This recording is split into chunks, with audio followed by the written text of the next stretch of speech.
แอบส่งสายตา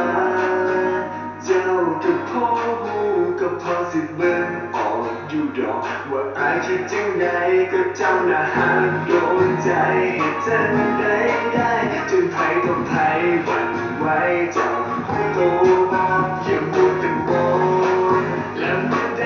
สิได้ลงจีบกันจักเทื่อ